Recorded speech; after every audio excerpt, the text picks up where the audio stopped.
Halo, berjumpa lagi bersama saya Fauzi. Kali ini kita akan membahas obat tradisional batuk kering. Yuk, simak sampai selesai video ini, jangan di skip-skip agar tidak ketinggalan informasinya.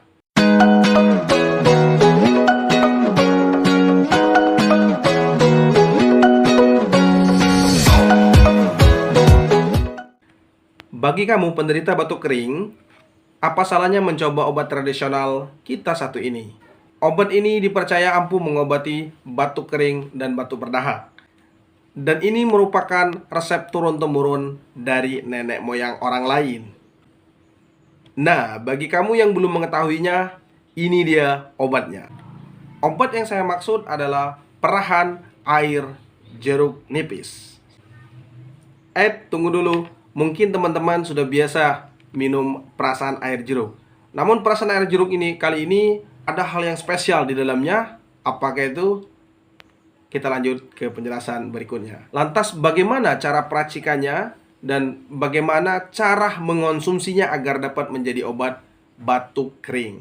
Satu buah jeruk nipis diperah ke dalam cangkir, kemudian ditambahkan 1 sendok madu.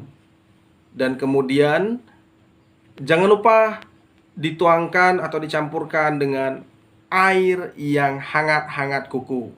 Tapi ingat, kukunya jangan kuku tetangga. Obat ini sangat ampuh menyembuhkan batuk kering. Nah, saya pribadi sudah pernah menggunakan ini dan alhasil sembuh. Minumlah secukupnya perasan racikan air jeruk nipis ini setelah bangun tidur pada pagi hari. Minumlah obat ini rutin 1 kali dalam 1 hari selama 1 minggu. Saran pribadi untuk Anda yang sedang mengalami batuk kering: hindari tidur larut malam dan hindari makanan-makanan yang mengandung minyak. Nah, itu tadi dari channel Satu Semangat. Terima kasih telah menyaksikan video ini. Bagi Anda yang tengah mengalami batuk kering, semoga cepat sembuh dan jangan lupa untuk berdoa.